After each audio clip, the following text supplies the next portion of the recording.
मैं आपसे ये समझना चाहूंगी, 24 दिन आपने बिग बॉस के घर में बिताए। यस। बाहर निकलकर अब कैसा लग रहा है और वहां का 24 दिन का एक्सपीरियंस कैसा रहा? 24 दिन के बाद जब मैं बाहर निकली हूँ तो फाइनली मुझे मेरे बेटे और हस्बैंड और फैमिली से मिलने को मिला है, वो चाय एंजॉय करने को मिला है और मतलब एक कहते हैं ना, एक सांस आई है। क्या मिस कर रही थी सबसे ज्यादा आप वहां पर? दुकान, रुद्र, यश और जो मेरे भाई लोग हैं, सारी चीज़ें बहुत ज़्यादा, मतलब एक कहते हैं ना, एक कैद होना, एक ऐसा लग रहा था कि हाँ किसी ने कैद कर दिया है। तो वो फील हुआ कि नहीं, अब सांस मिली है। अब अपने आप को थोड़ा आज़ाद महसूस कर रही हैं? हाँ, मैं अपनों के साथ हूँ तो बहुत ज़्यादा खुश हूँ।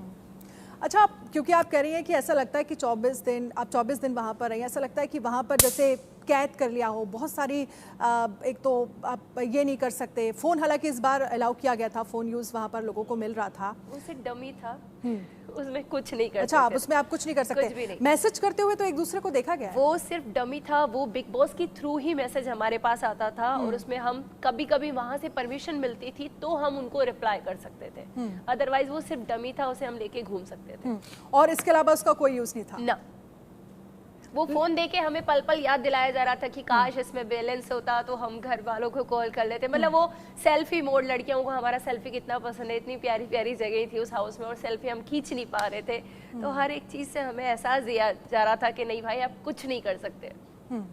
अच्छा, सोशल मीडिया पर चंद्रिका आपकी जो इमेज रही और आप जब घर के अंदर बिग बॉस के अंदर पहुंची तो ये कहा गया कि इमेज थोड़ा सा चेंज हो गई, आपको घर के अंदर हिपोक्रेट कहा गया, आपके लिए ये कहा गया कि आपके घर के अंदर अपने कोई मुद्दे नहीं थे जिन पर आप स्टैंड लेती हुई नजर आए। सबसे पहले मैं आपको बता देना चाहती हूँ कि इंटरनेट पे क्या मेरी पूरी लाइफ डिस्क्राइब हुई है?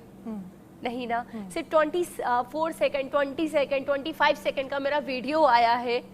उसमें मेरी पूरी लाइफ नहीं दिखा सकते, मेरा पूरा दिन का शेड्यूल आप नहीं दिखा सकते। शायद वहां पर 500-600 कैमरों के बीच में मैं हूँ, अनहाइड कैमरों के बीच में मैं हूँ, जो हाइड है उनके बीच में हूँ। तो शायद उससे अच्छा प्लेटफॉर्म मुझे कभी नहीं मिल पाता कि वास्तव में चंद्रिका क्या है। रही बात मुद्दों की, तो एक कप के लिए, एक चाय के लिए मैं मुद्दा कभी नहीं बना सकती थी कि चाय का कप उठा के रखने में उसमें मुद्दा, क्योंकि चंद्रिका अकेले हजारों लोगों का काम करने में सक्षम है। आप लोगों ने देखा ही था वहां पर वो इतना काम कर रही थी, तो मुझे काम से फर्क नहीं पड़ता। अदरवाइज अदनान ने जाके जब मेरा पॉइंट उठाया तो मुझे मजा आया कि कोई तो 1 to 1 बात करने आया है। तो अदनान शायद भूल गया था कि मैं घर में नहीं हूं और वो मेरा मुद्दा उठा रहा, तब मुझे मजा आया कि अब कोई आया है। बट अनफॉर्चुनेटली मैं उस वक्त घर से बाहर थी। वही मुद्दे, देखिए आप जो जिस बात का जिक्र कर रही हैं कि भाई एक कप उठाने के लिए तो मैं झगड़ा नहीं कर सकती, वो मुद्दा मैं नहीं बना सकती। लेकिन पिछले बिग बॉस आपने देखे हैं, कप से लेकर चीनी से लेकर तमाम खाने पीने की चीज़ों को लेकर ही मुद्दा बनाया गया और वही वहाँ लोग स्टैंड कर पाए हैं, वही वहाँ काफ़ी दिनों तक रह पाए हैं। तो शायद मैं आपको बता देना चाहती हूँ, बार बार एक चीज़ भी बिग बॉस रिपीट कर रहे थे कि कुछ लोग रटाया गेम लेके आए हैं, राशन को लेके मुद्दा बार बार बनाया जा रहा है। वो रटाया गेम था, वो प्ले हो रहा था और मैंने शायद 5-6 सालों में कोई नहीं देखा। सिद्धार्थ वाला एक चीज़ देखी थी बस मैंने, शो। और सीरियसली जब मैं 1000 लोगों को खिलाने में सक्षम हूँ, मैं इतने लोगों का काम करने में सक्षम हूँ, तो मुझे नहीं लगता कि मुझे चाय के कप को मुद्दा बना देना चाहिए। हाँ, जब चंद्रिका को लगा कि किसी बड़े की बेइज्जती हो रही है, वहां जरूर मैंने अपनी बात रखी, क्योंकि चंद्रिका ऐसा नहीं है कि खुद के घर में आग लग रही होगी तो ही वो चिल्लाएगी। अगर दूसरे पे भी कोई मेरा अपना होगा तो चंद्रिका उसके लिए भी लड़ेगी। अच्छा चंद्रिका, मैंने भी देखा आप 24 दिन रही और आपने बड़ी अच्छी अच्छी चीज़ें घर वालों को बनाकर खिलाई, लेकिन वड़ा पाव नहीं बना पाई आप। वो चीज़ें मेरे पास थी नहीं। काफ़ी लोग मुझसे डिमांड भी कर रहे थे कि प्लीज़ खिला दे, प्लीज़ खिला दे। मैंने कहा यार मिक्सर नहीं है, वो सारी काठी मसाले के लिए मेरे पास चीज़ें नहीं थी। बट हम सबसे बातें हुई हैं कि हम सब जब निकलेंगे तो स्पेशली हम हमारी कार्ट पे और कैफ़े में ज़रूर वड़ा पाव एंजॉय करेंगे। अनिल कपूर को आपने वड़ा पाव खिलाया था? हाँ। क्या कहा उन्होंने? टेस्टी है। उन्होंने उस वक्त पाव नहीं खाया था, शायद नाइट ज़्यादा हो गया था, उन्होंने ओनली वड़ा खाया था और उन्होंने तारीफ़ करी थी। अच्छा, क्योंकि 24 दिन का आपका ये पूरा सफ़र रहा, जब आप जा रही थी बिग बॉस के अंदर, जब आपको ऑफ़र हुआ कि आपको बिग बॉस जाना है, शुरुआत में क्या आपको लग रहा था, क्योंकि कहा जा रहा था आपकी थोड़ा सा डिफ़िकल्टीज़ थी आपके लिए ये डिसाइड करना कि आपको जाना चाहिए, वहाँ रहना चाहिए या नहीं रहना चाहिए, और क्या आपको लग रहा था कि आप इतना जल्दी इविक्ट हो जाएंगी? मेरे हिसाब से मैं जल्दी नहीं हुई हूँ। एक as a mother, as a wife, as a मैं जैसे बिजनेस वूमेन हूँ, और मेरे लिए 24 डेज काफ़ी थे। मुश्किल ये था मेरे लिए कि जब मैं अपने बेटे को सोता हुआ छोड़ के गई हूँ, तो मेरे लिए वो बहुत मुश्किल था कि नहीं यार कैसे होगा। अगर वो मेरे साथ खड़ा होता, मेरे पास होता, तो शायद मैं उस हाउस में कभी एंट्री ही नहीं कर पाती। तो 6 बजे शायद मुझे निकलना था और मैं 6 बजे उसको छोड़ के गई हूँ। तो वो मेरे लिए बहुत बड़ा डिसीजन था। आई नो लोगों ने इस पे भी उंगली उठाई होगी कि लड़की तो बेटे के लिए सब कुछ कर रही थी और बेटे को ही छोड़ दी। तो मैं यह बात को अपनी रखना चाहूंगी कि बेटे का ही फ्यूचर ग्रेट करने के लिए शायद मैं वहाँ गई थी, और शायद कहीं पहुंचने के लिए कहीं से निकलना भी पड़ता है। Yes definitely. अगर आप कहीं से गुजरेंगे नहीं तो आपको वो मंजिल नहीं मिली। मंजिल हालांकि कभी नहीं मिलती। जैसे मैंने अपने उसमें कहा कि मैंने सफर एंजॉय किया। मेरे दिमाग में ट्रॉफी थी नहीं। मेरे लिए बिग बॉस का घर का मीन्स होता है फैमिली। घर में लोग थे, लोगों से मैं बहुत अच्छे से बिहेव किया। ऐसा नहीं है कि ड्रामा किया, नकली चेहरा दिखाया। जो मैं हूँ, मेरे अंदर गुस्सा भी है, प्यार भी है, ये नकली चेहरा जिसका आप जिक्र कर रही हैं, ये आरोप पूरे घर वालों ने आप पर लगाए। हाँ, क्योंकि उन्होंने मेरा 24 सेकंड का एक वीडियो देखा है बस। उन्होंने मेरी पूरी जिस पर आप अपने कार्ड को लेकर झगड़ा, और वो बहुत वायरल हुआ था। उन्होंने पूरी मेरी लाइफ कभी नहीं देखी। उन्होंने वास्तव में चंद्रिका चौथे दिन शायद पोलोमिका ने मेरे लिए एक अपना माइंड चेंज किया था, जो बाहर से स्टेटमेंट देके गई थी, यार रेडी वाली को कैसे बुला लिया, वो ऐसी है वो वैसी है। और चौथे दिन उसने मुझसे माफी भी मांगी कि थी, यार तेरे लिए सोच चेंज हुई है। तो आई थिंक मैंने वहीं पर लोगों को दिल जीता। तो आई थिंक मैंने अपने आप को ये शब्द कहा था कि मैं विन उसी दिन हो गई थी। अच्छा, जब आप शुरू में गई थी शिवानी के साथ आपकी काफ़ी अच्छी बॉन्डिंग नज़र आई, लेकिन बीच में हमने देखा थोड़ा थोड़ा बॉन्डिंग जो है वो ब्रेक होती चली गई। आप शिवानी को मिस कर रही हैं आप? और जब मैंने देखा जब आप घर से बाहर भी निकल रही थी तो आप बहुत रोई शिवानी से गले मिलकर। घर से निकलने का मुझे बिल्कुल अफसोस नहीं था। मैं पहली बात आप लोगों को बता देना चाहती हूँ, एक वो खुशी की लहर थी कि फाइनली आज बेटे को हक करूंगी, और कर लिया। जितना था गंद मचने से पहले या बहुत ज्यादा बकवास होने से पहले मैं उस घर से निकल गई। क्योंकि बहुत सारे रिश्तों के पीछे, वहाँ रिश्ते नकली रिश्ते हैं, वहाँ दिखावी रिश्ते हैं, वहाँ एक दूसरे के पीठ में छुरा घोपा जाता है। और चंद्रिका जब भी बोलती है तो मुंह पे बोलती है, छुरा घोपने का उसका काम नहीं है। शिवानी से पहले दिन से मेरा बहुत प्यारा रिश्ता बना था, और ऐसा नहीं है कि मुझसे कभी नहीं मिलना चाहूंगी। छोटी बहन का दर्जा दिया था, बट मेरा जब कोई अपना गलत रास्ते पे चलने लगता है या बदतमीजियां करने लगता है तो मैं उसे जरूर बोलूंगी कि आप यहाँ गलत जा रहे हो। इसका उसने गलत उठाया कि नहीं, मैं उसे क्यों समझा रही हूँ, क्यों कर रही हूँ। आई थिंक रविशंकर सर ने भी सेम चीज आके कही कि भाई तुम बदतमीजियां कर रही हो, और मेरी बात को एक अलग तरीके से रख दिया, और बाकी सारी चीजें आप ही के सामने। शायद शिवानी का वोट मेरे लिए अगर नहीं पड़ता तो आई थिंक अभी मैं घर में होती। वो एक सही तरीके से समझाना। आपके लिए कुछ साजिश हो गई क्या जब आपका एविक्शन, मतलब क्या साजिश हुई? साजिश ये हो गई कि शिवानी को समझ में नहीं आया, बिल्कुल समझ में नहीं आया कि उसे वोट किसे करना चाहिए। क्योंकि लव, विशाल और शिवानी, इन तीनों का वोट मेरे लिए था। मकबूल का वोट उस दिन भी मेरे लिए नहीं था। शायद शिवानी का वोट नहीं होता तो घर में कोई नहीं चाहता था कि मैं निकलूं। मीन्स अगर आपको लगता है कि जैसे अब बाहर अब जो ऑडियंस वोट कर रही है उसके अकॉर्डिंग एविक्शन जो है वो हो रहा है, लेकिन आपके टाइम पे भी अगर ऐसा होता है तो आपको लगता है कि आप अभी वहीं पर होती? Yes definitely. अगर शिवानी उस दिन नहीं मुझे वोटा, क्योंकि लोगों ने पहले भी क्वेश्चन उठाया था, बातें करते हुए दिखे थे, यार इसके खिलाफ वोट ही नहीं हो रहा, ये नॉमिनेट ही नहीं हो रही है, ये बहुत अच्छे से प्ले कर रही है, ये सबसे बना के चल रही है। तो मेरा नेचर ऐसा था। बट वो शिवानी को एक चिट्ठी ना लिखना, उसके कान भरे जाना और उसका मेरे खिलाफ वोट पड़ना, शायद वो एक मेरे निकलने की वजह रहा है। बट मैं उससे आज भी नाराज नहीं हूँ। उसने जो करा ठीक है, बट आगे के लिए कि सोच समझ के डिसीजन ले, मैं यही चाहूंगी। ठीक है चंद्रिका, आपके एक बहुत बड़े फैन हैं आशीष दीक्षित, न्यूज़ रूम से हमारे साथ लाइव जुड़ गए हैं। आशीष, आप सुन पा रहे हैं मुझे? हाँ, मैं सुन पा रहा हूँ जी, चंद्रिका आपसे जो भी सवाल आप करना चाहें। हेलो दीक्षित जी, नमस्कार, जय श्री महाकाल। जय श्री महाकाल। मेरा आपसे सीधा सवाल ये है कि जब आप हंसती हैं तो इमोशनल कार्ड खेलती हैं, चाहे बिग बॉस के अंदर हो या जब आपका वड़ा पाव का ठेला लगता है तब, तो इमोशनल कार्ड क्यों खेलती हैं आप? इमोशनल कार्ड हाथ जोड़ने लगती हैं, चाहे पुलिस के सामने हो चाहे बिग बॉस में भी जब हंसती हैं। आपने बात उठाई है इमोशनल कार्ड की। मैं इमोशनल कार्ड कभी नहीं खेली हूँ। मैं जो हूँ सो हूँ। दूसरे की उंगली कटने पे भी मुझे दर्द होता है। ऐसा नहीं है कि मेरे ही घर में भूकंप आएगा, मेरे घर में चोरी होगी या मैं रोटी से वो होंगी तो मुझे वो लगेगा कि नहीं यार मैं ये सब कुछ, अगर दूसरे के साथ भी सेम चीज हो रही है तो मुझे तकलीफ होगी। मैं हूँ ऐसी लड़की। और मुझे उसकी सफाई देने की कभी नीड ही पैदा नहीं हुई, क्योंकि जो मुझे अपने जानते हैं वो जानते हैं कि भाई लड़की क्या है। ठीक है, आशीष से फिर से कनेक्ट करने की कोशिश करेंगे, लेकिन इमोशनल कार्ड का अगर जिक्र आया है तो आप कह रही हैं चलिए आप इमोशनल कार्ड नहीं खेलती, बिग बॉस में कौन था जो इमोशनल कार्ड खेला था? इमोशनल कार्ड का मैं एक तो सबसे पहले सिंपत्ति ग्रहण करना, मैं आप लोगों को बता देना चाहती हूँ कि emotional card sympathy, victim card sympathy लेना होता है। तो सिंपत्ति के लिए तो शायद जो हाँ शिवानी हमारी थी जो कैमरा सीकर हो चुकी थी, उनको बोला जा रहा था, बताया, उन्होंने खुद एक्सेप्ट किया कि हमें बाहर से बोला गया है कि आप कैमरे के सामने ही जाके बात करना, सारी चीजें करना। वो बार बार बेहोश हो जाती थी और बार बार एक चीज उन्होंने दोहराई है, हम गांव वाले हैं, यहाँ सारे अमीर आए हैं, हमको यहाँ कुछ नहीं आता, हमें इंग्लिश नहीं आता। तो आई थिंक मैं उससे वो चीज बोलना चाहूंगी कि वो इमोशनल कार्ड खेल रही थी। लेकिन जब आप घर से बाहर निकली तो हमने देखा, जो टीवी पर दिखाया गया, सना सुल्तान साइड में खड़ी रही, आप उनसे मिलकर नहीं आई। और भी सना मकबूल yes. वो साइड में खड़ी रही, आप उनसे मिलकर नहीं आई। yes. और क्या नाराजगी इतनी ज़्यादा थी कि आपने ज़रूरत नहीं समझी कि अब जाते वक्त भी एक बार मिलना चाहिए आपको? नहीं, मेरे ख्याल से जहाँ तक हमें पता है कि जब इंसान नाराजगी बिल्कुल नहीं है, वो मेरी काफ़ी अच्छी 10-12 दिन की दोस्त है, बाहर निकलने के बाद भी मैं उनसे बिल्कुल मिलना चाहूँगी। बट शायद वो जैसे लास्ट दीपक सर ने अनिल सर ने भी एक चीज़ कही थी कि मकबूल कभी तुमने चंद्रिका से बात करनी चाहिए इन 2 दिनों में, तो उसके पास उस चीज़ का जवाब नहीं था। और मैं चाहती थी कि उसने, जब मैंने उससे पूछा कि क्यों तुम मेरे साथ क्यों नहीं बैठ पा रही, तो उसने मुझसे एक ही चीज़ कहा था कि चंद्रिका मुझे बहुत घुटन हो रही है और मुझे हंसना, मुझे मजाक करना, उन लोगों के साथ मजाक उड़ाना, सारी चीज़ें पसंद है, मैं वहीं बैठूंगी। तो मैं वेट करती रह गई कि इसका मजाक अगर ख़त्म होगा तो शायद इसके पास मेरे लिए वक्त होगा, पर शायद वो वक्त नहीं था। तो लास्ट में वो 2 कदम की दूरी हमारे लिए बहुत बड़ी थी।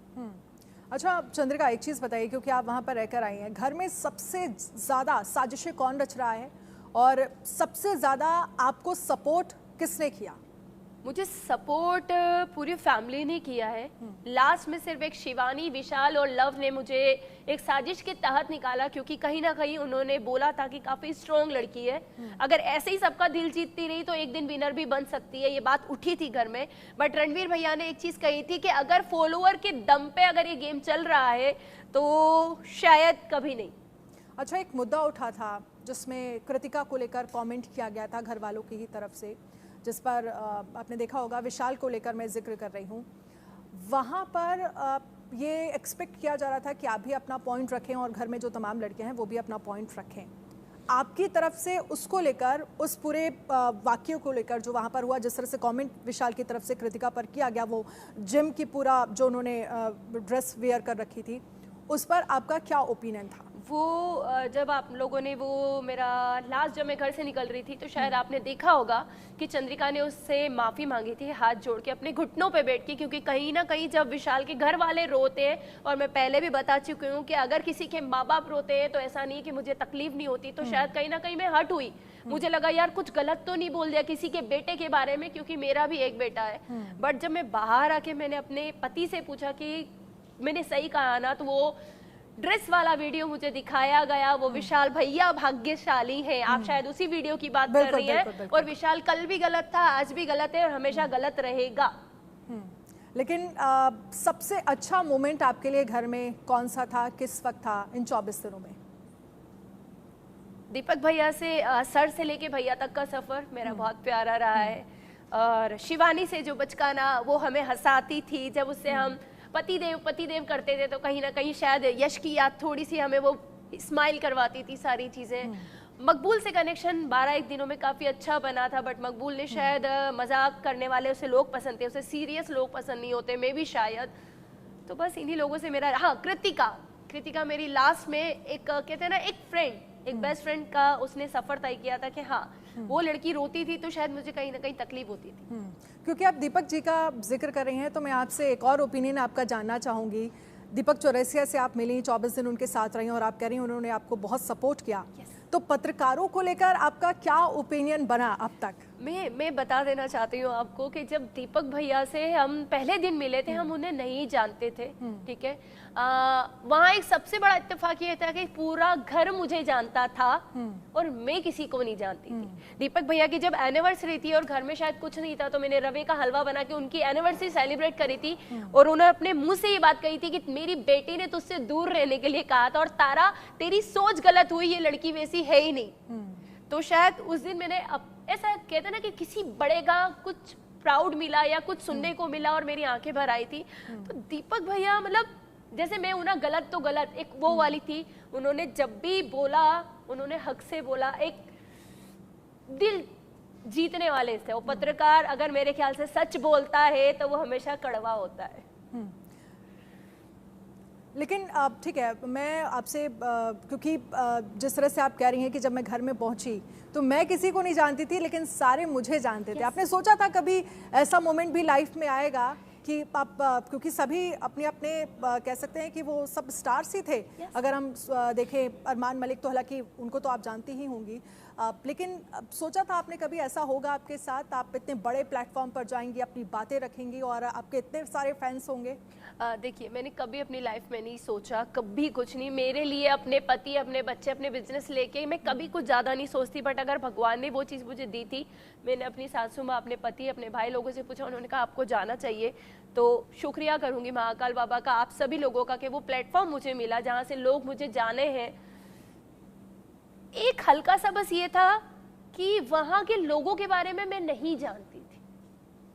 मैं सब मुझे जानते थे कि इसे गुस्सा भी आता है, बट मेरे को किसी का नेचर ही नहीं पता था वहां का कि कौन क्या है। वो मुझे समझने में पूरा 12-15 दिन लग गए।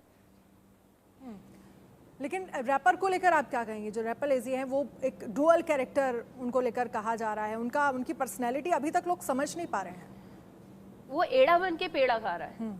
हाँ, वो मैं बोलना चाहूंगी। जैसे मैं वहां घर में थी तो मैंने भी कई बार उससे बहुत वो करा है। इनफैक्ट आपके साथ बॉन्डिंग कैसी थी? बहुत, मतलब मेरे साथ बॉन्डिंग ऐसी थी कि जब उसने मुझे वोट आउट किया तो शायद मैंने उसे एक चीज़ पूछी थी कि नेजी आप डेली मेरे साथ किचन में खाना बनाते हैं, मैंने आपको कुकिंग हर एक चीज़ बातें करते हैं। तो उन्होंने पहला शब्द कहा था कि चंद्रिका आप काफ़ी स्ट्रॉन्ग प्लेयर है, इसलिए हमने आपको वोट आउट कर दिया। तो उनका शायद वीक लोग विनर बन जाए, तो उनकी ये ओपिनियन थी।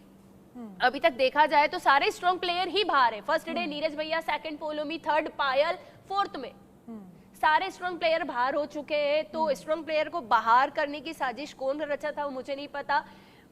उनका कोई मुद्दा नहीं होता, उनकी कोई बात नहीं होती। वो सिर्फ नहाने के बाद सोने की अहम भूमिका, खाने की अहम भूमिका वो ये करते हुए नजर आ रहे होंगे।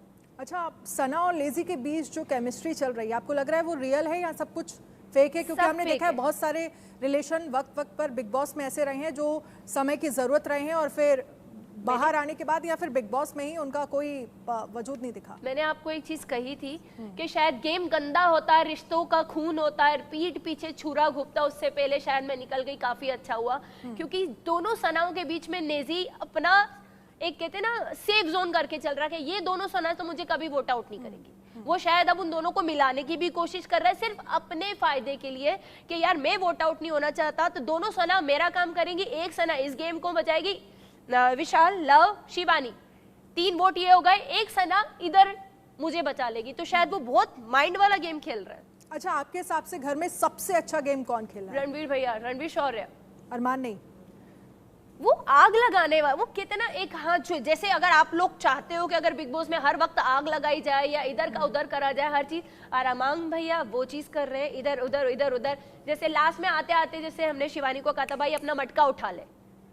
कुछ टाइम पहले शिवानी से कृतिका की और अरमान की बिल्कुल नहीं बन रही थी।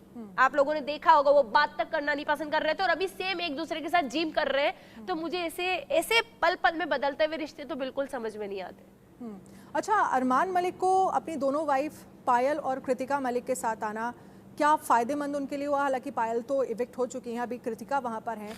तो 2 लोग जब होते हैं घर में, कपल होते हैं, तो एक कह सकते हैं, आपको लगता है कि थोड़ा सा एक स्ट्रॉन्ग पॉइंट ये भी बनता है, सपोर्ट सिस्टम ठीक रहता है, सपोर्ट मिलता है। यस, मैं आपको बता देना चाहती हूँ को मिल रहा है।